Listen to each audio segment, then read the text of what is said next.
One of the main things about float tube fishing is that you are the only source of power. That power is limited both by how hard you can kick and how long you can keep kicking. Even if you're kicking easy, like I am here, you still eventually get tired. This can end up being a problem if you're running out of muscle power at the end of a session and you find yourself having to push hard against tides and winds that are relentlessly pushing you away from your launch spot. In fact, if the tides and winds are strong enough, you may not be able to fight them at all, and you will end up having to beat yourself and call for help.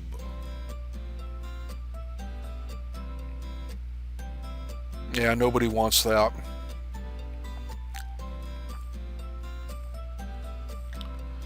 It's actually pretty easy to make sure that never happens, and the way to make sure is know before you go. Here we are at Newport Harbor in Southern California, and this is a good way to see how the tides can really affect you.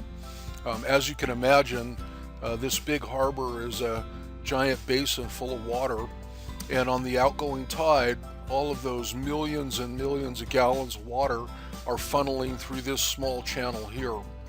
And the same way on the incoming tide, all of the water that's trying to push in to fill that basin is going to come right down this channel. Now, the Coast Guard station right here is a popular place to launch, and if you're out here and the outgoing tide is trying to push you out to sea, you're going to have a tough time getting back to the Coast Guard station. And if you're caught in here and the incoming tide is trying to push you deeper, then the same deal. You could have a tough time getting back to your launch here and end up having a bad day. If you do get caught, you can see you'd end up having to beat yourself on these rocks out here and then call for help. And nobody wants to do that. As you can imagine, it also works the same way with the wind. If the wind is trying to push you away from where you're trying to get back, that could be a bad situation for you. And especially if both the tide and the wind are fighting you, you can really end up having a bad day without too much trouble there. Here we are at tidesforfishing.com.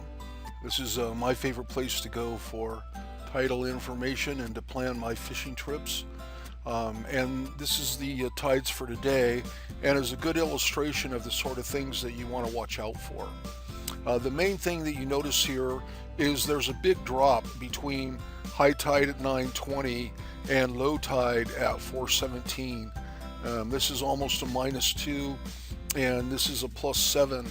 So there's a 9 feet of water dropping in about 7 hours here, which means all the water in Newport Bay is going to drop by 7 feet in that short period of time.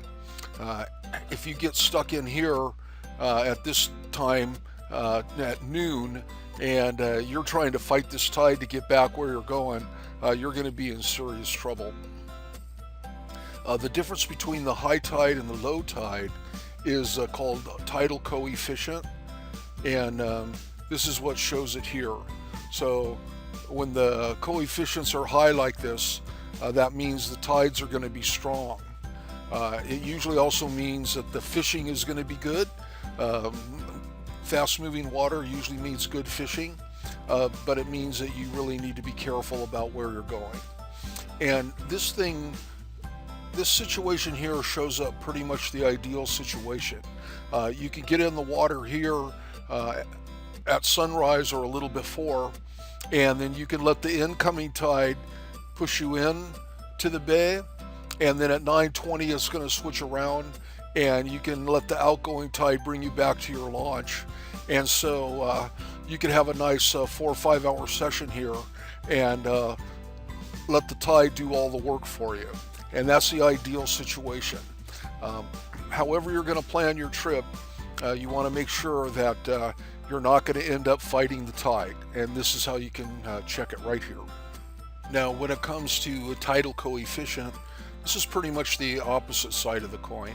you can see that there's not a whole giant drop between high tide and low tide.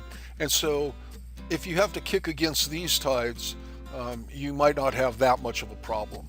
Whereas with the really strong tide, that's when you have to be careful. Okay, here we are at windfinder.com. Tides for fishing tells you all about the tides. Windfinder can tell you all about the winds. And here we see our forecast for today. Light winds, and the wind starts picking up in the afternoon. That's a typical situation. And these little indicators here show you which direction the wind is going to be blowing. So if you're still on the water at 1 p.m., you're going to have wind going to the northeast. Good low winds here. So here we go. Here's a problem where early in the morning, when you usually like to go fishing, the winds are going to be pretty heavy here and be kicking up. As far as the 2 mile an hour, 6 mile an hour, my experience with Windfinder is, first of all, it's not always 100% accurate, but the errors tend to be on the high side. So sometimes when it's showing 5 mile an hour winds, it's really, not that bad. But by the time you start getting into 9, 10 mile an hour winds, that's when you really do need to be concerned. And so I always like to look for days when it's 1, 2. A lot of times when it says 2 miles an hour, it'll actually end up being perfectly glassy. Well, it looks like both Saturday and Sunday are going to be good days to go out early. Okay, so there you have it. Check Windfinder to make sure you're not going to get in trouble with the wind. Check Tides for fishing to make sure you're not going to get in trouble with the tides. And then you can use that information to decide where you're going to go. If you're going to be fishing on an incoming tide, you could launch down here, let the tide push you in to fish anywhere you want along here, and let the outgoing tide bring you back.